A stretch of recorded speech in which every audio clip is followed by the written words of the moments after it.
He's like, that got me, Bracken. We got to go to the university right now. That is an awful Dr. Loomis, so I apologize.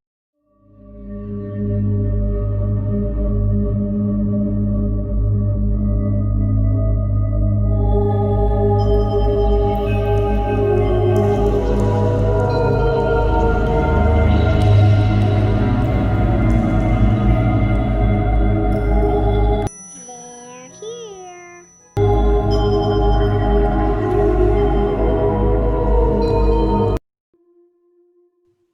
What's going on, guys and gals? It's your boy Brad. Got the Brett Man here from Good Reel Hunting, where we hunt for the good reels so you don't have to. Of course, it is still Good Reel Hunting 2020, and in today's video, we're going to have a good time. What we're going to do is we're going to act like Halloween was Halloween 1978 was made.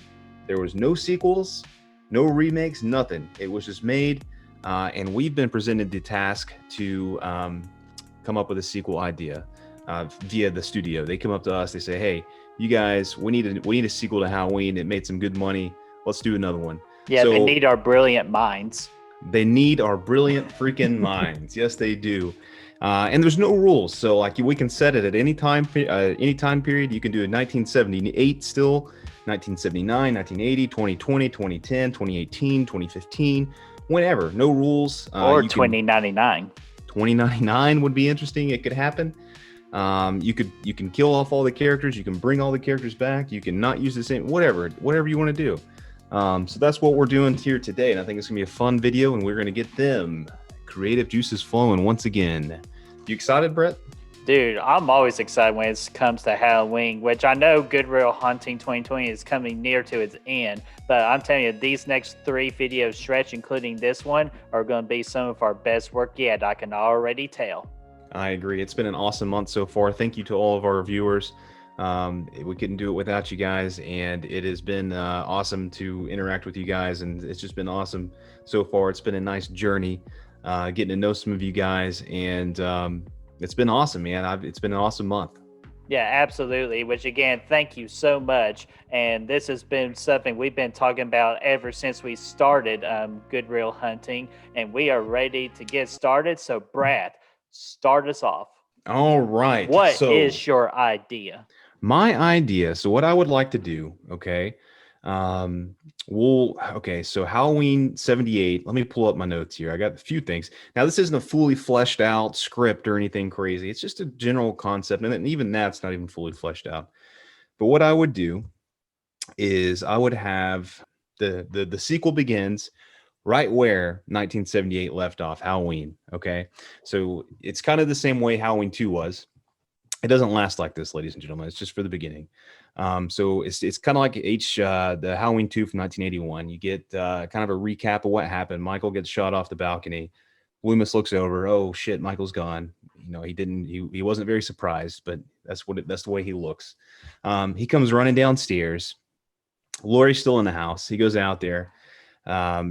And he goes out to where Michael was laying, and he's kind of looking at the imprint and the yard and the blood and stuff like that. And he's kind of just sitting there. He's like, oh man, Sheriff Brackett shows up. Okay. Cause he heard the gunshots. He shot him 6 times. So he heard the gunshots. So, Brackett comes pulling in. He comes screeching up, lights, sirens, you name it. He's got it. He comes wheeling in. Loomis tells him that he shot him. You know, he shot him 6 times. He maybe doesn't get as excited as he did in H2 from 1981, but more so calm, collected. Like he knew that he was going to get up and walk away. He's not surprised by it. He's not animated. He's like, hey, yeah, I shot the guy. He got up. He left. He's gone.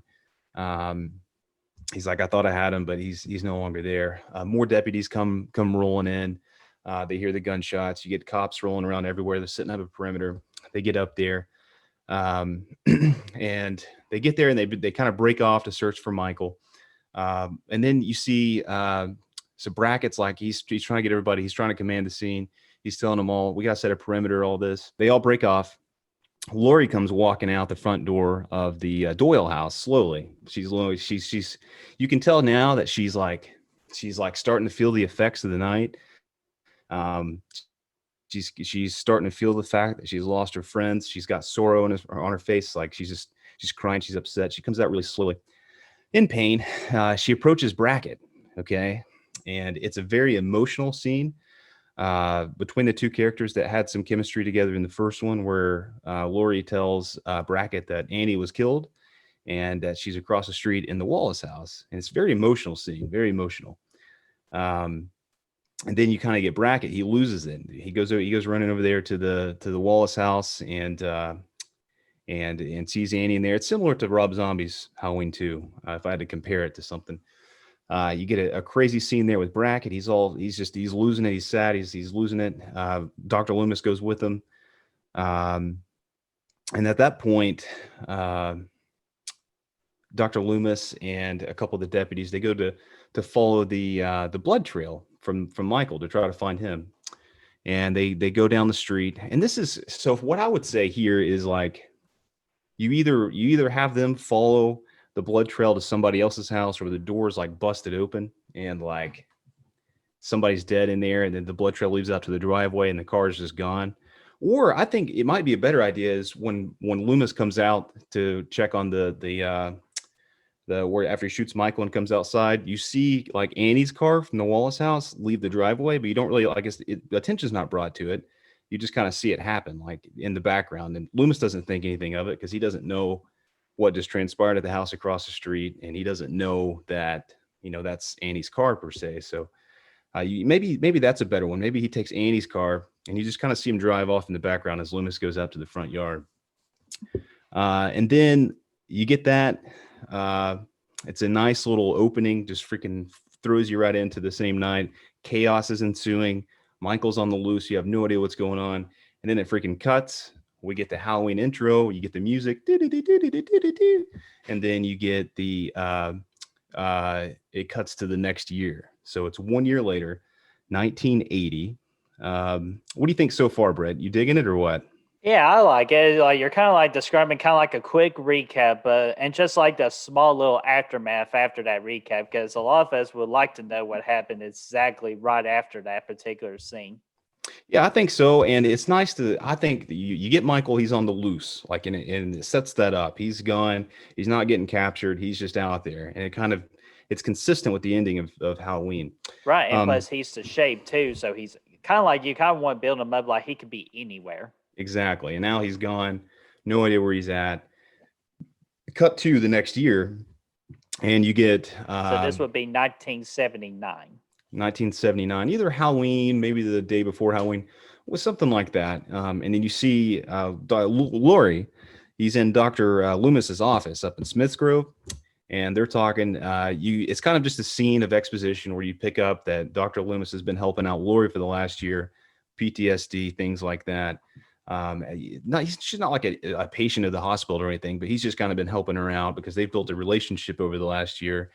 And he's helping her out. She's trying to recover from PTSD. We've learned that her year's been rough. She's having nightmares, and she's having she's dropped out of school temporarily, and she's having a hard time.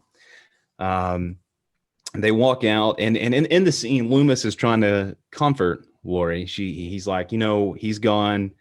He's not coming back. There's no way he's coming back. He's dead. He bled out somewhere. We just don't know where. Something like that. But in Donald Pleasant's performance, we can tell that he knows he's lying, and he knows that Michael's coming back tonight, Halloween. He's trying to comfort Jamie or Laurie, but he knows deep down that Michael's coming back tonight. Laurie goes out to the office. Her parents are there, and then it kind of cuts to a scene with them driving back to Haddonfield. And more exposition, just kind of digging into Laurie's character and what she's gone through the last year, and how she's not in school, and how she's had it, just having a rough time with everything.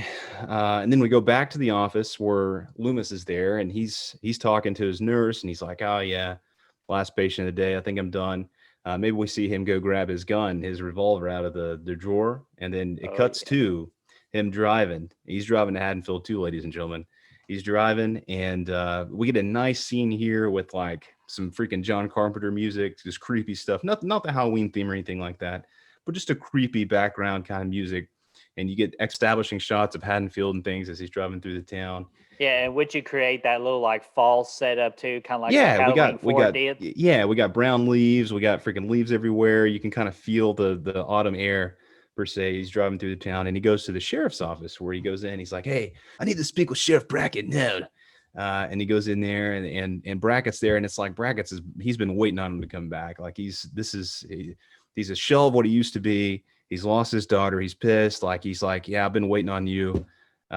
This is the moment I've been waiting for," or whatever. Please tell me he's coming back tonight, or something like that.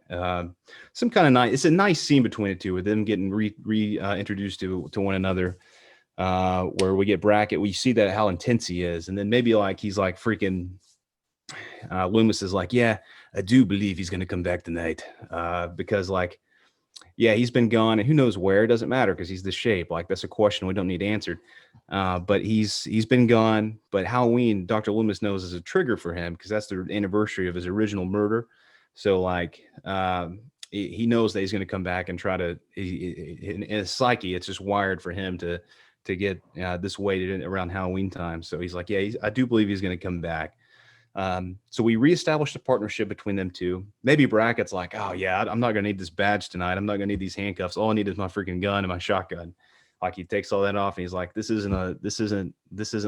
We're not the good guys anymore. We're gonna go tear this guy up."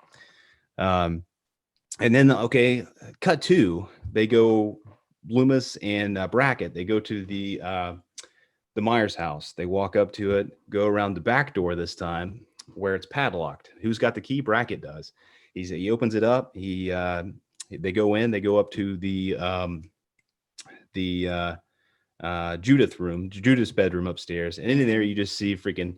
There's like a chair in there. There's a bunch of empty bourbon bottles. Maybe there's like a picture of Annie or something like that. And Brackett's like, "Yeah, this is where I've been spending my nights, just waiting for him to come home." Uh, he's just been kind of waiting it out for Michael to show up so he can kill Yeah, his like ass. he's obsessed. He's obsessed now. Yeah, he's freaking. There's nothing. There's nothing. The only thing he cares about is killing Michael at this point. He's kind of just lost it over the last year. He's just freaking. His family life's gone to shit.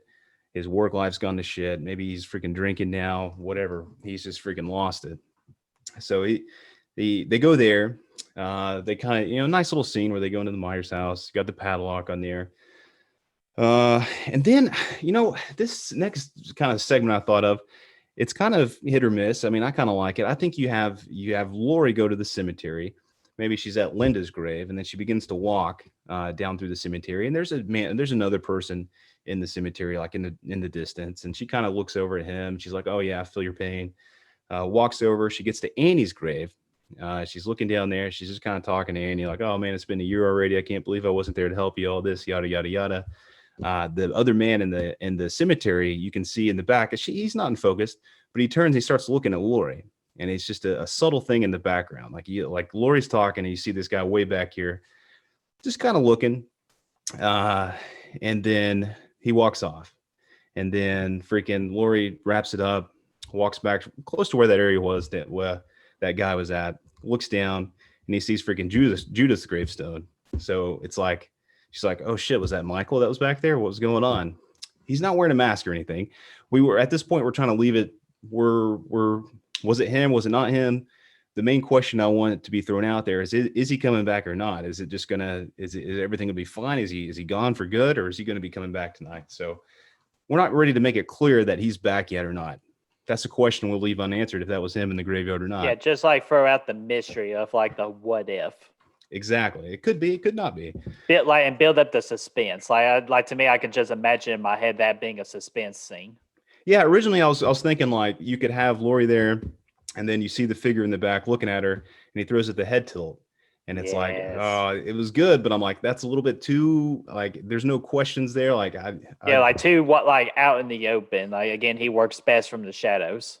Yeah, he works best from the shadows, and like I'm not quite sure if the audience is ready to know that he's back or not, because I want to drag this out, guys. I want it to go as long as possible before Michael's there.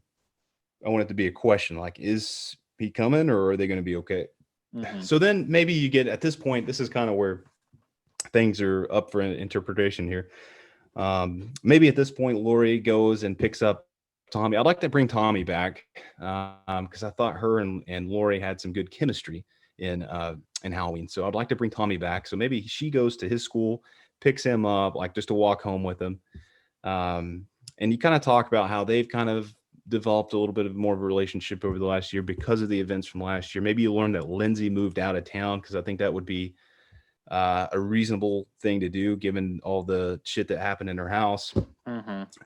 Maybe she bounced. Their family got her out of there. Tommy's still around.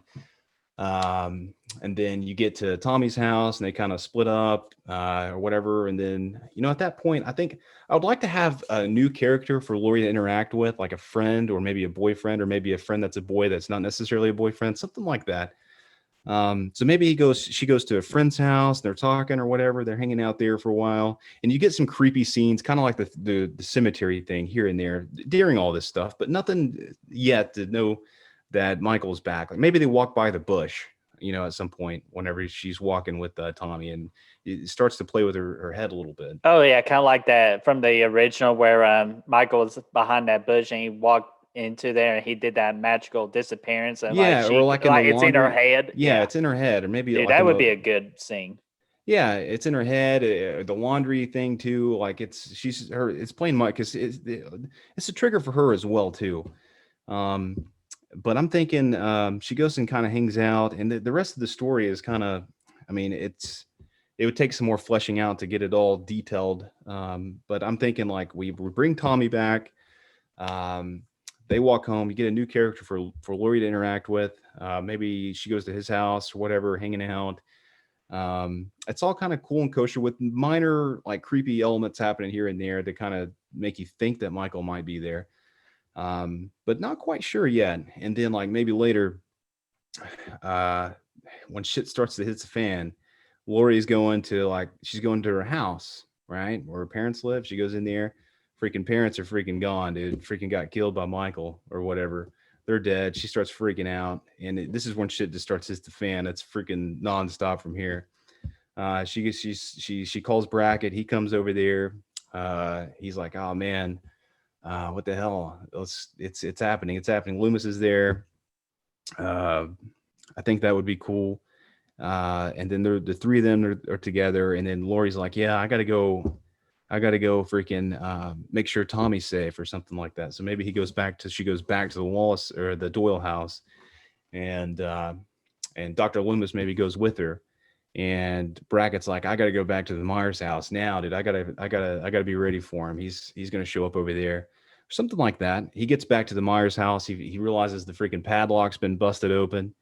You get a nice scene there where he's like, oh shit, somebody's broken in while I was gone.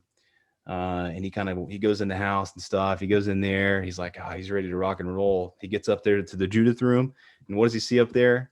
He sees freaking Annie's headstone up there in the room. Ooh. Mind games galore. He just loses it. He goes out there. He's like, oh shit, Michael's probably still here. He goes outside. He runs down the stairs. He freaking shuts the door back. Freaking whatever. Puts shit in front of it. He lights the house on fire. Whatever. And then you're suggesting that the Myers house gets burned down? I'm thinking Brackett might do it. It just out of freaking haste and pure chaos. Maybe he's or kind of like saying, "Oh, you're going to screw with me. I'm going to screw with you and take away your something special from you, and that's that house." Yeah, so exactly. I like that. And I think you get that done. Like he gets in his freaking car, dude. He's ready to rock and roll, and then maybe in a route to Lori's house or the Doyle house, I guess. Maybe freaking Michael's in the back seat and freaking chokes him out the same way he did Annie. And I don't know. I don't know, something. He would have to have a good death. I think that would be pretty good, and that'd be kind of symbolic of what would happen there. I think that would be good. And then like the rest of the story, man, is like freaking just chaos. Like you get Lindsay, Dr. Loomis, not Lindsay, Lori, Dr. Loomis, and Tommy all at the Doyle residence again. Or you could take it. They could go. Maybe they go somewhere else. Maybe they go to the police station or something like that. At the end of the day, what I would want to see some crazy stuff going on. Michael on a freaking rampage. The stalking's done. The killing has begun. And like, it's just freaking, it's chaos, man. Like Brackett dies. Dr. Loomis is still there, but he's hanging out with Lori the whole time this time. Kind of to make sure she's safe. Yeah, like at the end, because he knows that Michael might come back for her at this point. So um, he and the brother and sister thing doesn't happen. I wouldn't have thought of it honestly. So if I were deleting everything else, it wouldn't have been something I would have thought of. So they're not related anymore. Um, and I think that yeah, man, I just what I would like to see there towards the end, like the ending, I know I would want to have Tommy, Dr. Loomis, and Lori in some kind of location. If you think of one, let me know. I just figured they'd be at one of their houses, but I don't want to go back to the Doyle house because that's what they did in the first one.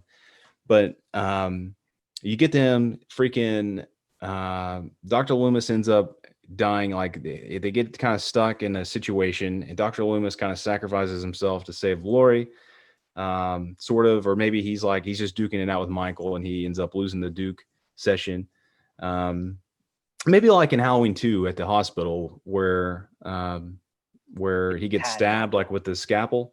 But it's gone. And then that just leaves Lori and Tommy, and they have a nice little chase session. You got session, you get music going on, all kinds of crazy stuff. They're running through the streets and stuff. And then at the end of the day, Lori and Michael end up freaking. This is where Lori kind of breaks out of her shell, and she's just freaking. Maybe she gets Loomis's gun, and just they go on a tear with it's kind of at that point it's going to turn into like God. I feel like I'm comparing everything. It's not. I'm not trying to rip off these movies, but it ends up being similar to them. It's kind of going to be like when Rachel and Jamie were running around with from part Michael Myers, 4. but it's going to be Lori and Tommy instead. Okay. Kind of the same scenario. And which again, you can do that because again, there's no rules. exactly, there's no rules. That's not where the inspiration came from. But now that I'm thinking about it, it's like, yeah, it's kind of similar to that. And then you have freaking. Yeah, like at the end of the day, I think you have Lori and Tommy, just a tense, like 10-minute freaking, just them together, chase sequence there after Loomis is dead. And then at the end of the day, Lori prevails. She ends up killing Michael. She definitely sustained some wounds again, but she ends up killing Michael at the end of the movie in some clear cut fashion. Like I would say head chop off, but they did that in H2O, so we're gonna stay away from that. And I would say fire, but they've done that multiple times. So I don't know. What at this point, how does she kill Michael, Brett? See, I don't want to go into this because of I don't want to like accidentally exploit mine. Okay. But I would actually think, just like based off your story, a good place like to end everything would be the graveyard. Yeah. Yeah, the graveyard would be good. Maybe maybe they end up running through there or something like that. Mhm. Or maybe they go back to the remnants of the Myers house, or yeah, I don't know.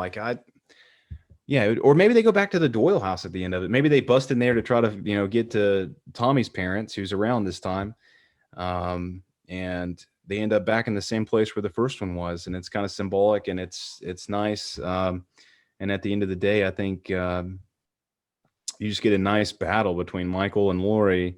I don't want to see it easy, an easy one for Lori. I want it to be a full-on Duke session where they're slashing knives out and stuff like that, and like Mhm. Lori ends up just what Lori would end up just freaking getting the upper hand, getting the knife, and instead of like stabbing him and then leaving with the knife, she just freaking loses it and just freaking keeps stabbing him over and over and over again, face, chest, whatever, just freaking ripping him to shreds. And then that's kind of the end. And you see Lori, she's covered in blood, and it's just like it's the end, it's over. And then like kind of the next day comes in, and everything's fine and dandy. And really, like the theme of the original movie is that evil never dies, evil's always there. There's always pure evil out there, and it's not going away. But the theme of this movie would be like good will always win over evil. Conquer, Good, yeah, conquer over good, evil. good always conquers evil.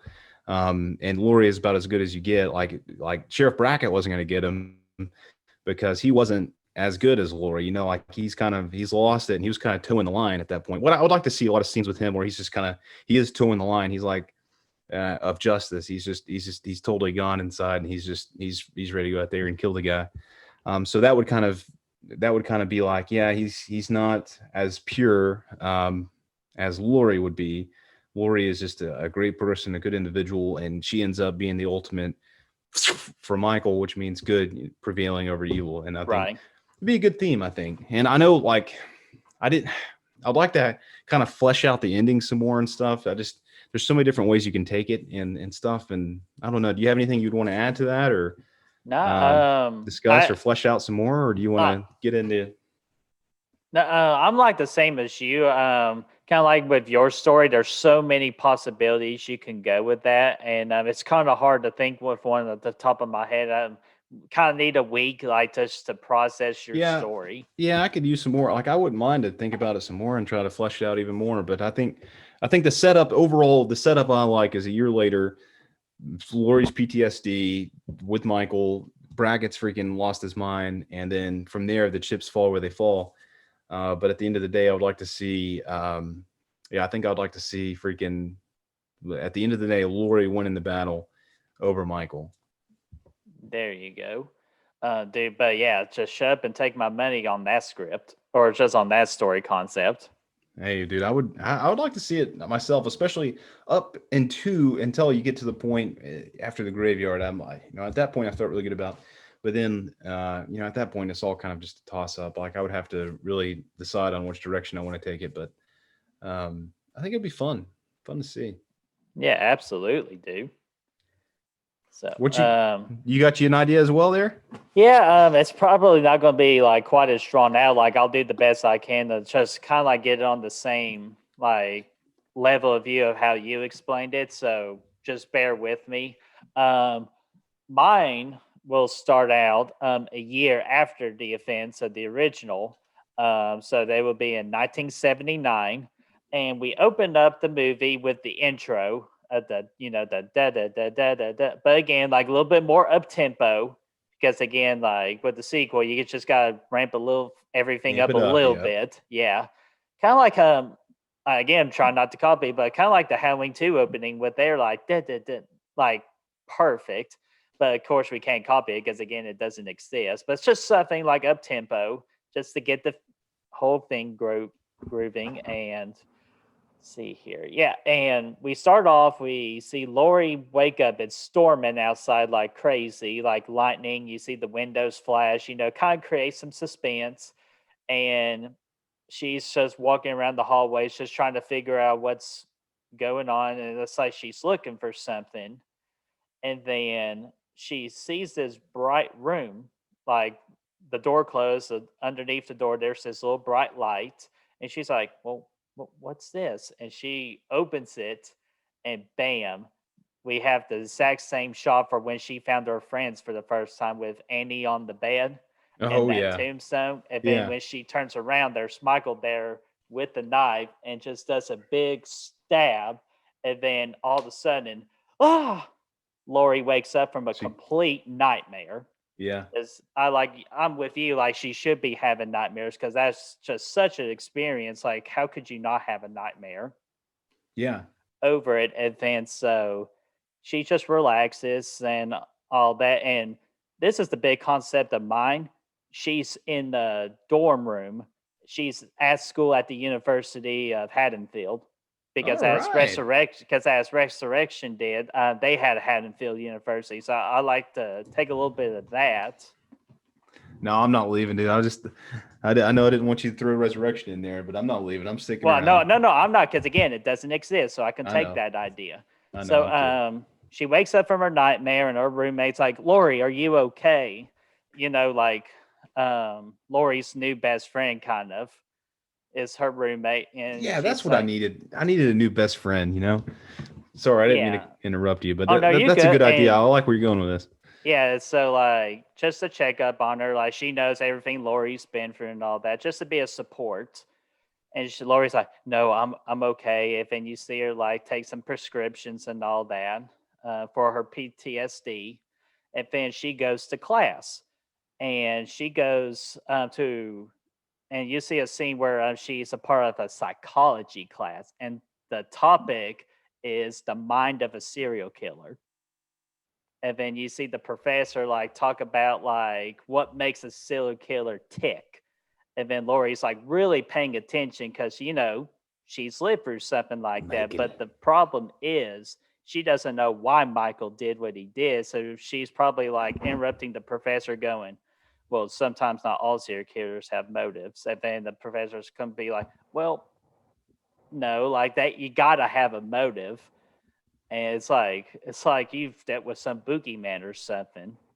And then Lori Yeah. can go, as a matter of fact. It And then the was. bell rings. And then Oh, and then the God. bell rings right before you can get to that, to Yeah. cut that off. And later she goes down to the professor, and the professor goes, "You had that nightmare again, did you?"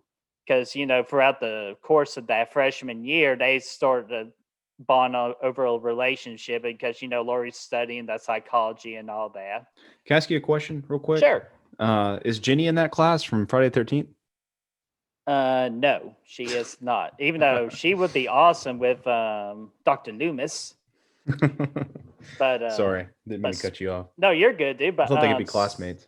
oh, dude, how awesome would that been? Like just kind of like the universe and all that. Oh yeah. But this is just solely a Halloween universe. And so after we cut up to the whole like Laurie talking to the psychology teacher after class scene, we go over to Smith's Grove, where you see Dr. Loomis coming out of a room. And then, of course, there's a nurse there. Goes, Dr. Loomis, how was your session today? And he goes, Tommy and Lindsay are still not doing too well. They just been through a lot. Because, he's a child. What did she say? A child psychologist or a child doctor? He was Michael's doctor when he was a Yeah, child. So yeah, exactly. it So totally this fits the bill. time he is Tommy and Lindsay's doctor, I and like just it. to make sure that they're okay, and he's also still checking up on Lori, but she's just trying to give her space or try and make her live like a normal life. But as part of yours too, he knows that when it's Halloween night, he's still out there, and that he is prepared to go Michael hunting. And so Heck yeah. he makes a special trip to Haddonfield to go see Dr. Brackett, or to go to the sheriff's office. And he goes, "Where's Dr. Brackett? I need to talk to him now." And he goes, "Well, unfortunately, Dr. Brackett has retired." And Halloween then, four vibes. I could tell you where he's at. And then that's when he goes to Sheriff Brackett's house. And then, of course, Brackett's just not happy to see Dr. Loomis. And he goes, "What do you want?" And he goes, "Chef Brackett, I totally understand what you're going through." And of course, Brackett gets all upset, goes, "Do you really know? I warned you that if he is a killer, you have what? Wait, what's that line in Halloween that Chef Brackett tells him? He goes, "If what you say is true, damn you." For letting him out. Yeah. Yeah, that's what he goes. "Damn you for laying them out all last year." And then it's like, "I refuse to help you. I'm retired. I don't want to deal with it anymore. That was just too much." And Dr. Lemmy goes, "Well, what you're doing is you're hiding from your problems versus facing them." And then that's when Dr. Brackett just loses it and slams the door in Loomis's face. And then he goes checks on the Myers house to make sure no one's messing with it, or Lonnie, the little bastard, is not doing any pranks in there. And then he notices that he goes up to, checks the house, everything's good until he goes to Judith's room. And then he actually sees somebody's been living in there. And, red lights flash immediately for him. It's like, "Oh no, he's back. He's been living here the whole time. How did we not see this?" But again, we don't know where Michael is. We've never seen him ever since he fell down after getting shot 6 times. Shot him 6 times. I shot him in the heart, I bet. Yeah, exactly. So, he's starting to freak out. And of course, the first place he goes to is Lori's parents' house. Yeah. And before he can actually get there, we cut right back to Lori and her best friend. And do you know who we have as Lori's boyfriend? Ben Tramer. Damn right. We have to include Ben Tramer because, again, she always find him kind of cute. And he's been helping her also deal with the whole the PTSD and actually just to settle down with everything. And Ben has just been super nice to her, super supportive, not getting hit by any police cars and getting set on fire. None of that. Justice for Ben. I'm giving to him in this movie. And then Lori's best friend or her roommate goes like, Lori, do you want to come to this awesome school Halloween party tonight that's going to be on campus? And she goes, no, I'm just going to go to my dorm room and just play it safe. I just don't feel like it, but I appreciate it. I just want to be alone. And Van's like, and of course Ben goes, I see, you want to be alone, right? And she goes, no, Ben, I apologize. I just want to be alone just for this night. And Ben goes, well, I'm your boyfriend. I guess I'm supposed to be supportive, right? And she goes, and he goes, okay, if you need anything, just let me know, okay? And she goes, I will. And then she goes to her dorm room and just sits there and just tries to like make it through the night. And then we go back over to Loomis driving over to Lori's parents' house. And then when he pulls up, the door's wide open to the house. And he's like, oh my God. So he rushes in with his revolver, like with his gun. And then he sees Lori's parents just, slaughtered, like just totally dead. Like, and she's like, oh my God. And he knows why Michael went there to try to hunt down Laurie Strode, the girl that got away. And that's what just sets Michael. I feel like that's just in this particular movie I have. It's just this is Michael's like she got away. I'm not going to do that. Like I know he's not supposed to have a rhyme or a reason, but gosh almighty, anytime somebody just contacts with Michael, you're not going to live to tell the tale. And he's pissed off at Lori gets to be that, so he's hunting her down. Like, damn it, she did this to me, and I want my revenge. So that's why he went to Lori's parents' house to hunt down Lori, and then that's where he discovers I got to go to the University of Haddonfield. That's where she's at. I like it. And then that's where Loomis goes like, oh my God. And then he goes over to Brackett's house and tries to get him to help one more time. It's like, but like he's just getting all riled up. It's like, we got to go help Lori now. And then Brackett's like, no, I'm telling you, I'm done. And so that's why he slams the door again. And then Dr. Loomis is like, fine. And then he gets in his car, goes to the university. Now we go to the party where it's like dark out. There's a party, everything going on. And then you see like this random couple like just go into this like a random classroom, trying to get their freak on and all that. And then all of a sudden, Michael just comes out of the shadows in that classroom and boom, already goes ahead and kills those random couples. Just to establish the tone. Because in sequels, the body count's always higher, right? That's right. So we're already establishing now, already he kills the first two random couples just like that. Regular knife stabs and everything. And for this one, for mine, it's the Nick Castle. I'm bringing the Nick Castle Michael Myers back. Like, how can you not? Like, I want Nick Castle. I want the original mask. My movie, my rules. So we're bringing him back.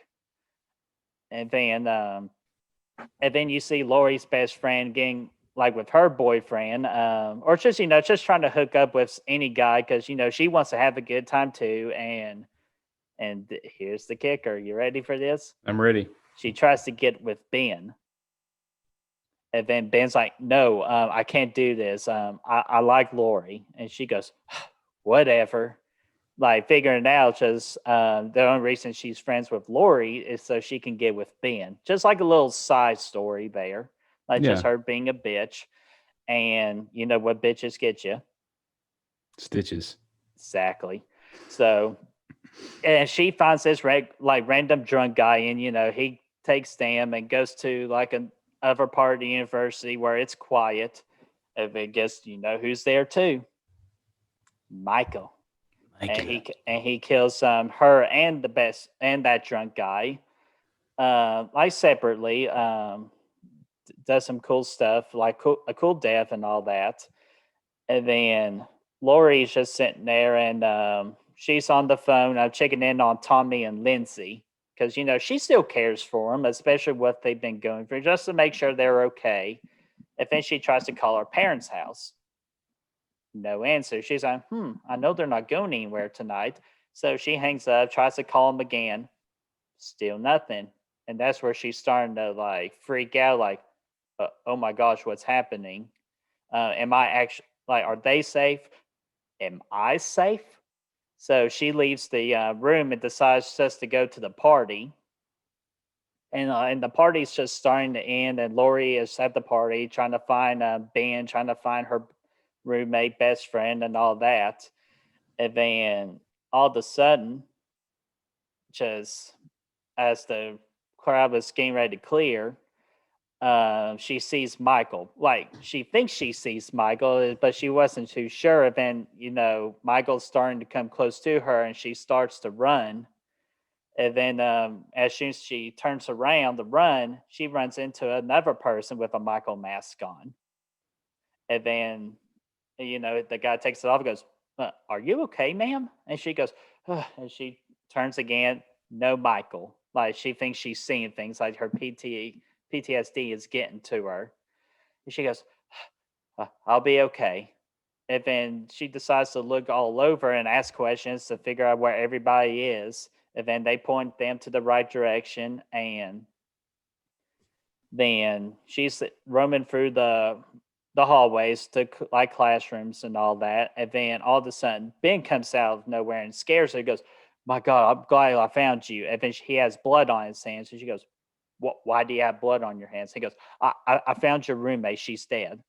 And she goes, "She's dead? Like, who would kill her?" And he goes, I don't know, but we need to get out of here and call 911. And as they turn around, who's standing at the end of the hallway in the pitch black dark? Dr. Samuel Loomis. No, I'm kidding. it's Michael Myers. And then of course Lori goes, "Ben, are you seeing what I'm seeing?" And he goes, "Yeah." Yeah, like starting to freak out too. And then Michael just starts doing this walk towards him, and the chase is on. Oh yeah, the music picks up right there immediately. Yeah, Shape stocks. Yeah, exactly. Dun, And then dun up. right there, then they're both running from Michael, trying to fight back now and then. And then they get trapped in this certain in the I would say kind of like the plaza area, like Michael like figure out how to like take a shortcut and cut them off. And Ben tries to fight Michael. Unfortunately, Ben, that's where he meets his demise, as he sacrificed himself to make sure Lori is safe so she can run. But Better that's than when getting hit Lori, by a car. exactly, at least let him fight to his death. Yeah. And then as Lori's about to run, just something inside her is like, you know, enough is enough. I'm not going to run away from my problem anymore. And that's where it's like, "You want me, Michael? Let's go." And as soon as Michael takes those first couple of steps, bang, an immediate shot to the chest. Michael goes down. And Lori turns around. And who is it? Dr. Loomis. Ooh. Anyways, Dr. Loomis got there in time to help save Lori. And then as he's consoling her, hugging her, like, "Shh, it's going to be okay." The old classic Michael Myers sit up. Oh yeah. And then that's when Loomis tries to keep shooting him until he runs out of clips, and he ain't stopping. Michael is pissed. And then that's like, all right, we gotta get out of here. We gotta go. And then of course another chase scene where he's chasing them down as well. And then that's where they get to the old chemistry lab. And Dr. Loomis is going to try to set a trap for Michael. Kind of like see, I'm going towards like the whole like room explosion like in the hospital, but this time it's like in the chemistry lab. And he just figures out he ain't going to stop until we actually killed this guy. So we need to I'm going to set a trap, and when I tell you to get out, you got to get out. And she's like, "No, we can do this together." He goes, "No. He's my patient. I have to take care of I have to do this." And so that's when Loomis lures Michael into that chemistry lab with the gas off, and that's where he starts the fire and the room explodes. And Lori is just out there, like, just sad and all that. And then she just barely walks, and then all of a sudden she turns around, and there's Michael. Still on fire a little bit, but he manages to survive. and then now he's chasing Lori, and then that's when Lori goes like does another little quick chase scene, and she carries pepper spray. She blinds Michael, like just all this crazy stuff like she tries to do. And then of course it ends in the cafeteria where she gets a knife for her own. So we have like this big knife battle to the end. Again, she's not properly trained like she would be like in a Halloween 2018, but she's like, I just had enough. If I'm going to die, I'm going to die fighting. And then that's when they start duking it out. And then that's where she stabs him 16 times. Just is that correct? Michael stabbed his sister Judith 16 times. I think so. I think they said that in Halloween 2018 Oh as yeah. well. Oh, Let okay. me I see. thought they. No, okay, fam. We're not going to worry about that then because like it wouldn't be fair to just presume that if as a Halloween 2018 ordeal, but like she stabs Michael like just going. I mean, like going batshit crazy, like die, die, die. Like, I mean, 16 like she, times. yeah, she's just going ballistic on Michael, and then that's when the uh can't or like the officers come in and they get her off him, overkill and all that, just trying to calm her down. And then the last remaining shot is her in the back of the ambulance just doing this, like just shaking, and just like look like the PTSD just has consumed her like bad, and they shut both of the ambulance doors, and the ambulance just rides off into like some like the sun rising up sunset kind of like thing, just riding like kind of like riding off to the sunset, and then that's where it ends. I like it, dude. That's actually nice. 9 times. It's not 16 times. Nine Yeah. times. Yeah, But either but way, pretty much for my comp set, I wanted to get the university feel to it. I feel like that was just the next logical step is her going to college to try to forget everything. I it's know my ending's not that creative, but I just know that the main thing I want to touch upon is like the psychology teacher, the college campus and all that, and just have just like a big battle in that college. Yeah, I think that would be good. The college feel is it kind of gives it's almost like H2O where Lori's the student, not the teacher, and Exactly. I think that's good. And kind of like with mine, I know I wanted. It's crazy how similar ours kind of start out because we didn't actually Yeah, talk like about I this loved your beforehand. intro because it Yeah, reminded me of that, but I would just started like a dream sequence versus yours is just like more of a recap. yeah. It's a recap, just kind of letting people know that he's still out there. We didn't talk about this beforehand, ladies and gentlemen, and we both kind of went to the same direction to start things out. We wanted to come in, with our own ideas and perspectives, and we did that. Yeah, is For there anything you wanted to add on to my script or just like what you liked about it, what you would change? I don't think. I mean, I think you did a really good job. Do you? So I assume the brother sister thing's not a go. No, we are totally Yeah, getting rid of that. Like we're going to yeah, respect John Carpenter. If he didn't want to do it, so we're not going to do it. Now, yeah. I assume that for yours as well. Yes, and it's one of those things. Like I try to look at this like, what would I actually think if I was actually making a sequel to Halloween, and there was no other movies to go off of, and I would have never thought to put in the brother sister angle. That never would have crossed my mind, I don't think. And I also don't think. Now, I will say I think Halloween 2 is perfect. Like I wouldn't actually really change it because the Hmm. way they decided to keep the same night rolling, like just rolling through, I think that was genius, and that was really the best way to do it. I think so much so that they're doing it again with Halloween 2018 to Halloween Kills. Right. Um, So I think that was probably the best direction to go. And I honestly I don't know if I would have thought to do that either. I mean, maybe I would have. But the Um, whole college campus or just continue it from the same night? the continue the same night. I don't know if I would have if Halloween was the only one. I don't know if I would have thought to do that because I think that's unique to kind of have a sequel literally pick up the minute the original Right. picks off leaves off and kind of continue the story in real time. But either way, yes. As far as yours goes, I think it was pretty good, man. I like the way your second half was better than mine. I think because mine was just kind of.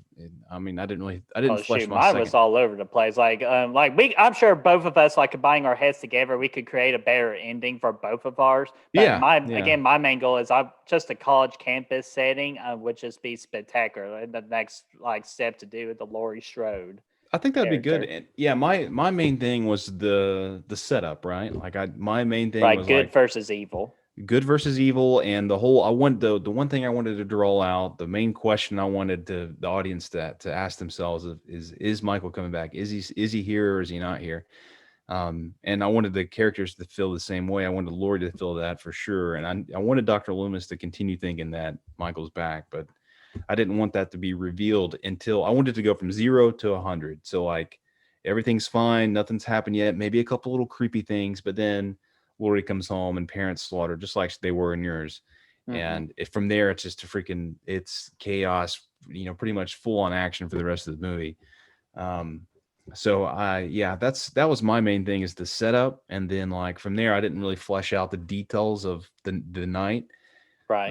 And I knew how I wanted to end it. I wanted to end it with Lori killing Michael and doing so violently. Yeah, And same thing with mine too. yeah, exactly.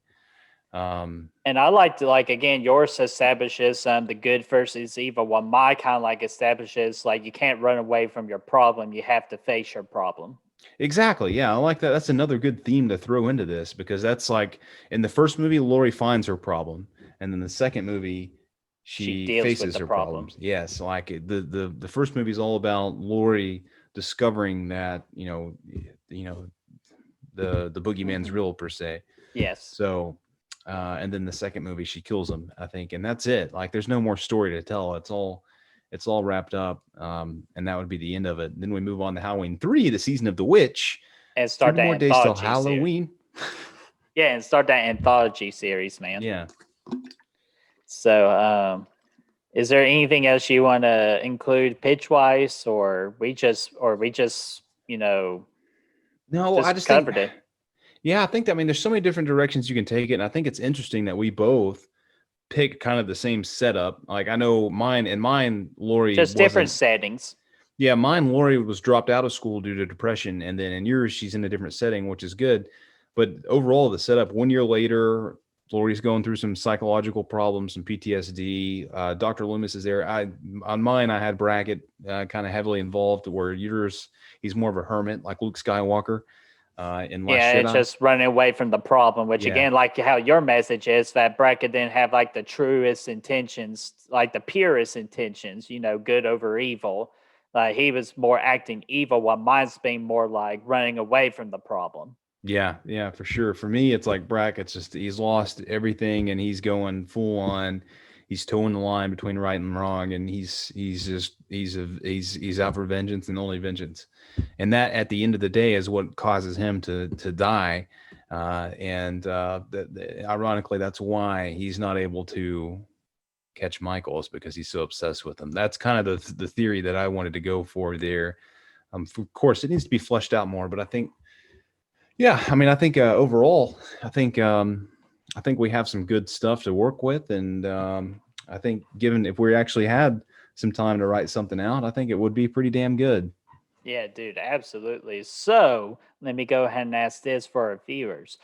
What did you think about our Halloween 2 pitch ideas? Are you like, did you like Brad's? Did you like mine? Hell, did you like both of ours? And we will love to hear that from you along with your Halloween 2 pitch ideas. So you better go to that comment section right now and just let us know what you think, and again, your idea.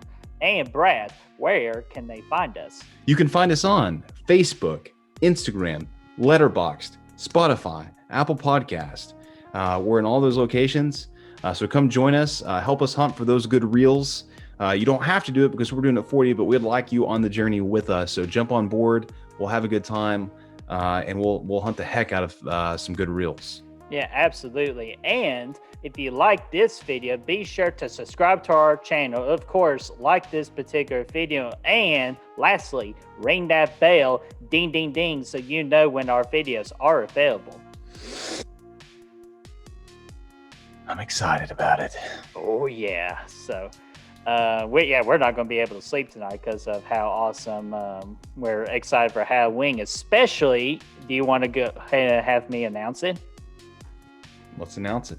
Yeah, which I've already posted it on Camera and Wham's page and the Horror Everything pages, but we are going to do Slash It Out 2 between Halloween H2O versus Halloween 2018, where we will have a special guest moderator that will do the proceedings to our debate, which we understood that our last Slash It Out was a little bit too long. Would you say so? I wouldn't necessarily say the video itself was too long. I would say we just the dragged interesting out part. a lot of things. Yeah, we front loaded some boring stuff, and all the interesting stuff was later on. So I think going forward, we're going to kind of skip out on some of the less interesting stuff, the characters, the plot, things like that. And just go to the straight on debate and go on to the debate, baby. Exactly. So be sure to tune in. That video will drop on Halloween Day at noon. Boom. Dun, dun, dun, dun, dun, dun, dun, dun, dun. We will rock you. That's the remix. Yeah, exactly, the remix. And before we come up with any more terrible remixes, we are going to go ahead and end this video. We appreciate you watching us or listening to us. However you choose to do it, we still appreciate it. And we will see you next time. Yes, we will. Happy Halloween coming up right around the corner. Have a good time with it. I know I will. The Brett Man will. And we're going to have a great rest of October. Hell yeah. I do wish we could chat longer, but I'm having an old friend for dinner. Hasta la vista, baby. In case I don't see ya. Good afternoon, good evening, and good night. I need to speak with Dr. Not Doctor. I'm glad I got to you just in time. And then, God, I'll tell you, I'm terrible. I apologize. But no, she's like, Lori, I'm glad. This is going to be in the blooper reel. No, I guess that's going in the real reel. You can find us on Facebook, Instagram.